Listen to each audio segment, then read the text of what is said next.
मैंने आर के लक्ष्मण का कॉमन मैन टाइपराइटर पे निकाला था and then he took it and he wrote beautiful remark, fantastic, even with pen and brush the result couldn't have been better. I think this is one of the greatest compliments I received in my life.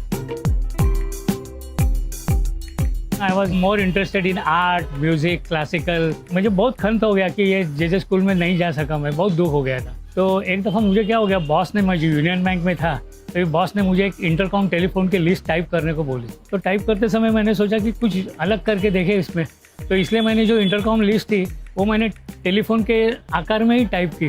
सब लोगों को बहुत अच्छा लगा. तो मैंने तभी सोचा कि अरे, जो मुझे जे स्कूल ऑफ आर्ट में जाके जो आर्ट सीखनी थी, ये टाइपराइटर के माध्यम से ही अगर मैं करूँगा तो देखिए, will try it.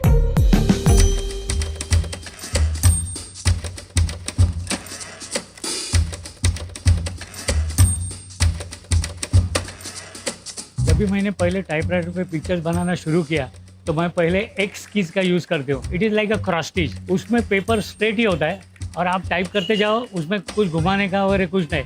Just insert the paper and you go on typing. लेकिन जब पोर्ट्रेट्स बनाते हैं या पिक्चर्स बनाते हैं तो टाइपराइटर पे जो कागज़ निकालते हैं तो you have to turn the page every time.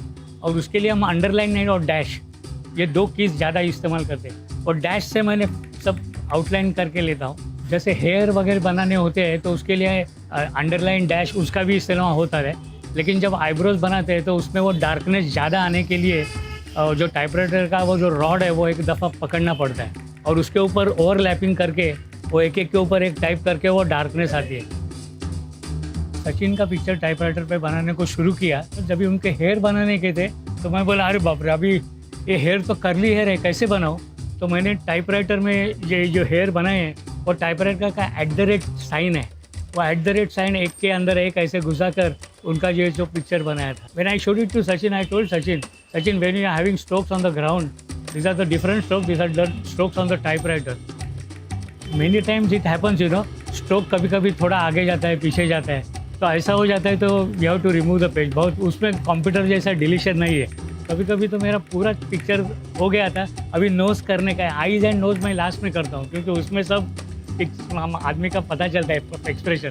तो एक दफ़ा वही करते समय ये थोड़ा नाक का थोड़ा बाहर गया तो फिर मुझे निकालना पड़ा और वापस करना पड़ा. There is a nice quotation, unless you try to do something what you have already mastered, you will never improve. 1st June 1996, I took VRA from Union Bank of India after almost 30 years of service. I approached our administration department and I told them that I would like to purchase typewriter. Whatever price you say, I am prepared to give. Chandrakant, don't worry, I am allowing you to purchase for 1 rupee. So it was literally gifted to me. अभी भी घर में जब मैं typewriter पे picture बनाने के पहले कवर निकाल के टाइपराइटर को हाथ लगाता हूँ तो मुझे फीलिंग पता चलता है. मुझे जैसी फीलिंग लगती है वैसे ही मुझे लगता है कि वो टाइपराइटर को भी फीलिंग लगती है कि अपना आदमी आ गया.